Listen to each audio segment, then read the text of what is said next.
Hello students, आज हम class 12 की बुक आरोप पद्य भाग में संकलित कविता कैमरे में बंद अपाहिज पढ़ेंगे, जो कवि रघुवीर साय द्वारा रचित है।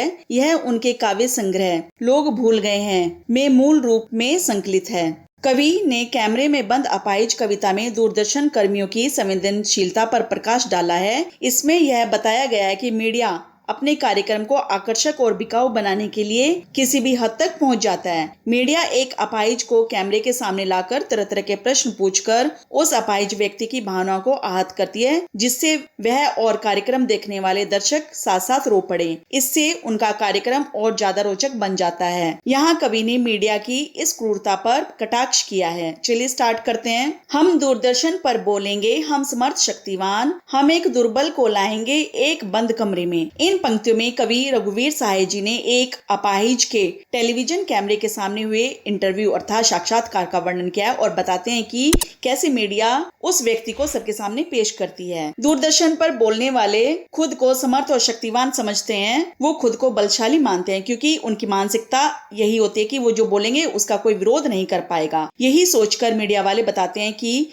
हम दूरदर्शन पर एक ऐसे व्यक्ति के बारे में जो अपाहिज है और जो शारीरिक रूप से कमजोर है उसके बारे में बोलेंगे और उसके बारे में दर्शकों को बताएंगे। उससे पूछेंगे तो आप क्या अपाहिज हैं? तो आप क्यों अपाहिज हैं? आपका अपाहिजपन तो दुख देता है। जब मीडिया वाले अपाहिज को बंद कमरे में लेकर आएंगे तो उससे तरह तरह के सवाल पूछेंगे। पहला प्रश्न होगा तो आप क्या अपाहिज हैं? जब कमजोर व्यक्ति जवाब नहीं दे पाएगा तो उससे दूसरा सवाल किया जाएगा कि आप अपाहिज क्यों हैं? इस पर भी मीडिया को जवाब नहीं मिल पाएगा। फिर वे तीसरा सवाल करेंगे कि आपका अपाहिजपन तो दुख देता है। यहाँ प्रश्नकर्ता लगातार 3 प्रश्न करता है कि अपाहिज व्यक्ति उनके किसी सवाल का जवाब दे सके, क्योंकि उनका उद्देश्य सिर्फ अपने कार्यक्रम को रोचक बनाने का है। उन पर इस बात का कोई फर्क नहीं पड़ता कि किसी व्यक्ति की भावनाओं को ठेस पहुंच रही है या नहीं। कैमरा दिखाओ इसे बड़ा। ये पंक्ति कोष्टक में रखी गई है।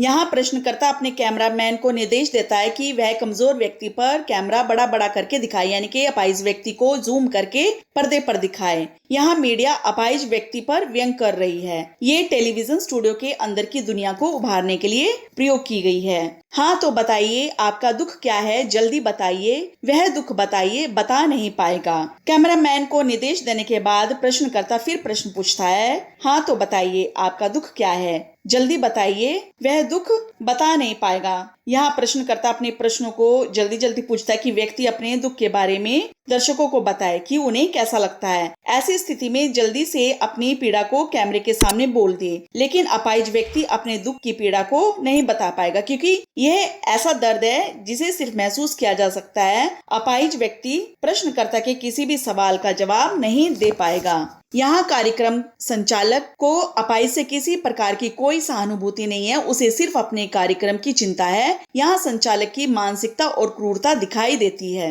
सोचिए, बताइए आपको अपाहिज होकर कैसा लगता है। कैसा यानी कैसा लगता है। इन पंक्तियों में कवि बताते हैं कि कार्यक्रम का संचालक जब देखता है कि शारीरिक रूप से कमजोर व्यक्ति जब प्रश्नकर्ता के सवालों का जवाब नहीं देता है तो फिर वह अपाहिज पर दबाव डालते हुए प्रश्न करता है कि सोचिए, बताइए आपको अपाहिज होकर कैसा लगता है, यानी कि कैसा लगता है, सोचकर बताइए आप अपाहिज होकर कैसा महसूस करते हैं। यहाँ संचालक की अमानवीयता को बताया गया है, जिससे किसी की कमजोरी का एहसास तक नहीं होना बताया गया है। जब अपाहिज कोई जवाब नहीं दे पाता है तो कार्यक्रम संचालक आगे अपनी बात को जारी रखते हैं। हम खुद इशारे से बताएंगे कि क्या ऐसा। संचालक का यह प्रश्न उस व्यक्ति को और ज्यादा दुखी कर देता है, क्योंकि जब हम किसी की कमजोरी को बार बार उसे ध्यान दिलाते हैं तो वह व्यक्ति और दुखी हो जाता है और कुछ बोल नहीं पाता। लेकिन संचालक को इससे कोई फर्क नहीं पड़ता, उसे सिर्फ अपने कार्यक्रम को सफल बनाना है। इसलिए कुछ इशारे वह अपाहिज की तरफ करता है, यानी कि कुछ पिक्चर्स दिखाता है और पूछता है कि क्या आपको ऐसा लगता है।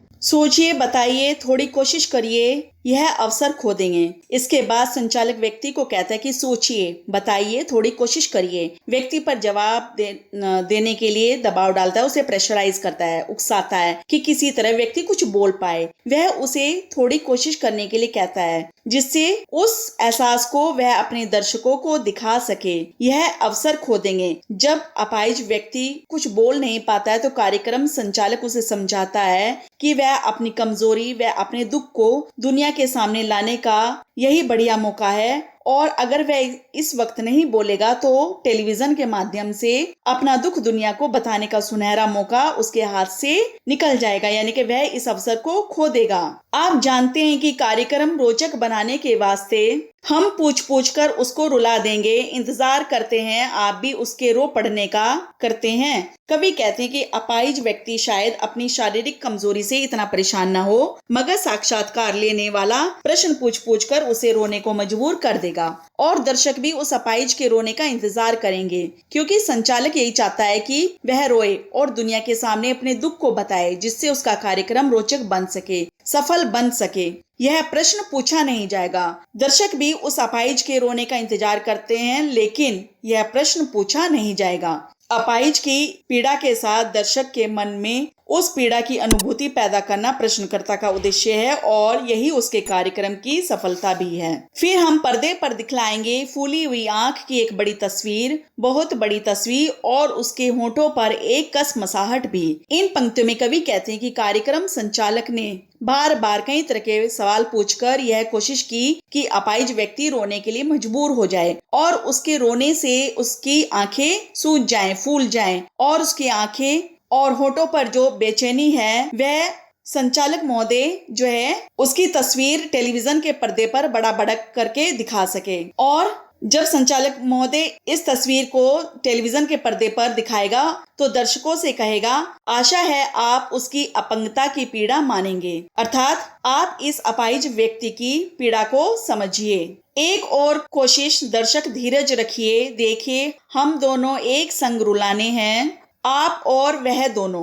कवि आगे कहते कि उस अपाहिज व्यक्ति को रुलाने की एक और कोशिश करते हुए कार्यक्रम का संचालक दर्शकों से कहता है कि आप लोग धीरज अर्थात धैर्य रखिए, देखिए हम दोनों को एक साथ रुलाने वाले हैं, यानी कि उस व्यक्ति और दर्शकों को, ताकि दर्शक भी कार्यक्रम से जुड़े रहें, वे कार्यक्रम को देखते रहें। लेकिन प्रश्नकर्ता के बेहुदा सवालों के बावजूद भी जब वह अपाहिज व्यक्ति को नहीं रुला पाता तो कार्यक्रम संचालक निर्देश देता है, कैमरा बस करो, नहीं हुआ रहने दो, पर्दे पर वक्त की कीमत है। कार्यक्रम संचालक कैमरामैन से कैमरा बंद करने के लिए कहता है, और साथ ही अपाहिज व्यक्ति को यह एहसास कराता है कि पर्दे पर वक्त की कीमत है। संचालक को यह लगता है कि उसका समय बर्बाद हो रहा है। अपाहिज व्यक्ति को अपनी पीड़ा एक सीमित समय में ही बतानी थी। जब संचालक अपने प्रश्नों से व्यक्ति के आगे हार जाता है, इसके बाद वह अपने साक्षात्कार को खत्म करते हुए दर्शकों से कहता है, अब मुस्कुराएंगे हम, आप देख रहे थे सामाजिक उद्देश्य से युक्त कार्यक्रम, बस थोड़ी ही कसर रह गई, धन्यवाद।